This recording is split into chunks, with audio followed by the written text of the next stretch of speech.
It's not often that I tell this story, and I don't much like telling it either. But it seems to get a little easier every time I do. The memories that I have of that night don't even seem real to me. To this day, I can't wrap my head around how such a thing could have happened to me. I never saw it coming. I mean, how could I be in one place, then suddenly be in another? It happened faster than a lightning strike, and it happened faster than a finger snap. The best I can compare it to? A night void of dreams. It was the kind of slumber where a person stares out of a window at an evening purple sky, blinks, and then finds the window sharply illuminated by the morning sun. The comforts of a familiar bedroom are not in my recollection. Rather, I remember sitting on a bar stool and staring into a glass with anticipation. The bartender returned with my change and I guzzled the first drink of the night. As the bitter perfume of hops coursed its way through my nostrils, I peered into the empty glass. Through the frothy bottom, I saw the clock bordered in a green neon light. Its red LED digits gave me the time. 9:24 p.m. The time isn't really important, it's just the last thing I remember before the transition. As the last of the liquid flowed down my throat, I closed my eyes. Upon reopening them, the smoky environment of a rundown bar changed to a clear, starlit sky. The ambient sound of hushed talk and sporadic laughter gave way to a symphony of crickets chirping and tiger frogs croaking. As I stared up at the sky, the leaves of a weeping willow danced amongst the stars with a gentle night breeze calling the steps. Blades of long grass tickled my arms and neck as I lied motionless in a silent hysteria, pondering how I managed to get there. I tilted my head to the left and saw a grove of trees in the distance. Before them was a house left in ruin from years of abandonment. The small amount of light from the sky only hinted at its features.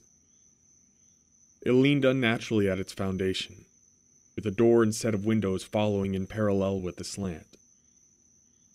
I then looked away from it and lifted my head upwards, touching my chin to my collarbone. Past my feet there stood a pond in the distance. The moon's light reflected off of it like a mirror in the stillness of the water. Another weeping willow was set at the shoreline with a dim, amber, and scintillating glow of light at its base. In many respects, the way the waxy leaves hung over the light reminded me of a lampshade. I remembered thinking that some answers to my whereabouts could have been revealed if I ventured toward it. And that's exactly what I would end up doing. I stood up, and immediately a sharp pain throbbed through my right ankle. How I became injured is still a mystery to me, as it is to anyone else. Yet still, I limped forward toward the light. I had become aware that the place I awoke from was on a hill, and my destination was a sharp descent down an embankment. But I clenched my teeth and moved despite the pain. Eventually, I made it to the embankment and found the source of light.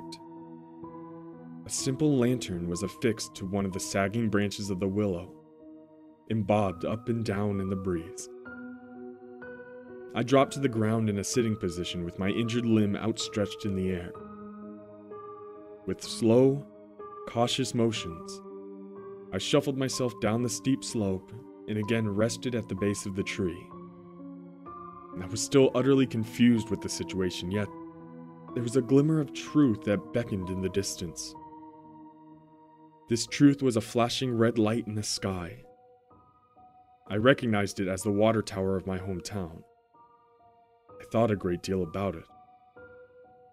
If I only followed it, I would find my way back home.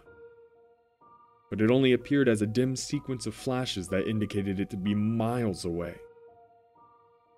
At the same rate, I would eventually come across a road and maybe I could hitchhike my way back. My thoughts hatched together a plan to tough out the pain and get back to civilization. But first I had to address a need. The gratuitous amounts of alcohol I assumed I drank earlier left me with a parched throat.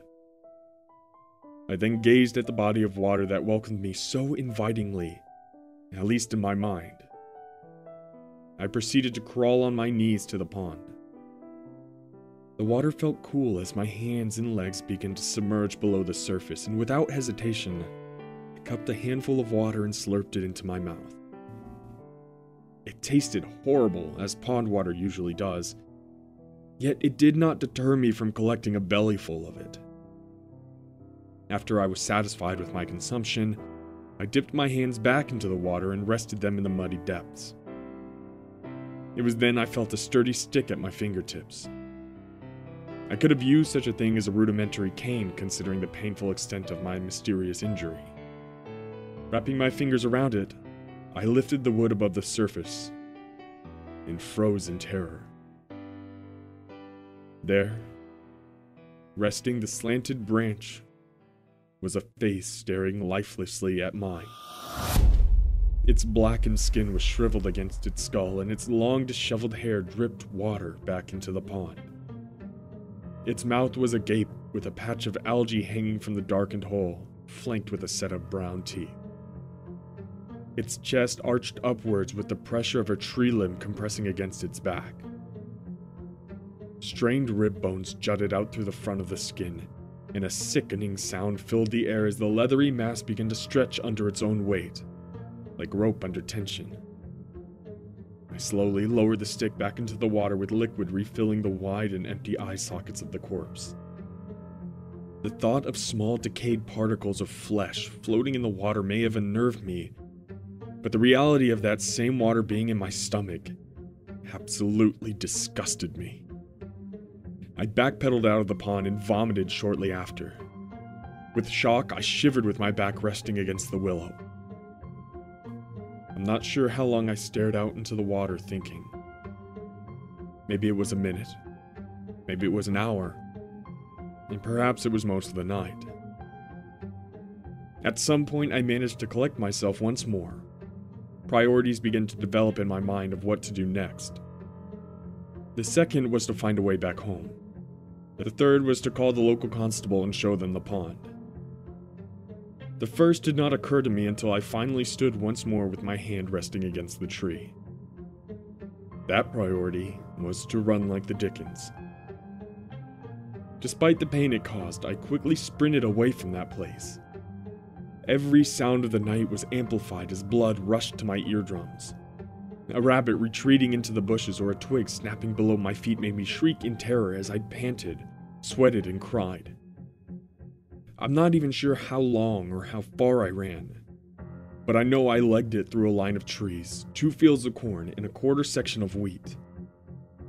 Eventually, I emerged from one of the fields and found a lonely stretch of blacktop. There, I rested alongside the road and wept uncontrollably in the fetal position. My lungs were on fire, my legs ached, and my ankle felt as if it had been put through a wood chipper. My salvation came as a pair of headlights in the distance. I may not have been able to get to my feet once more, but I waved my arms around in the air like a maniac until they drew close and stopped by me.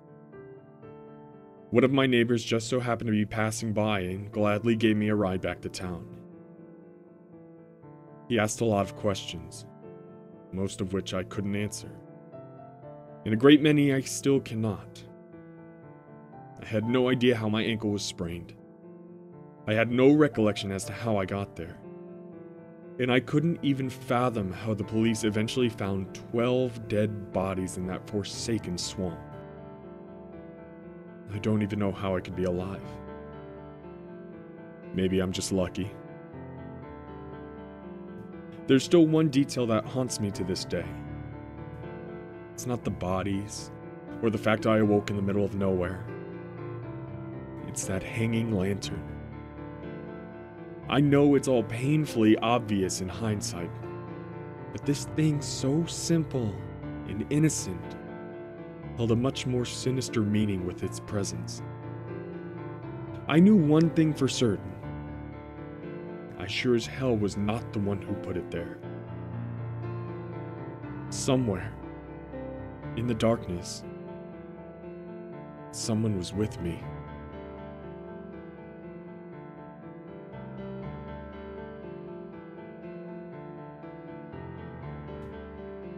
Well, ladies and gentlemen, I hope you enjoyed that terrifying story by G.Preeb. If you did, I'll be sure to leave the link to the story down below so you can go and give the author some love.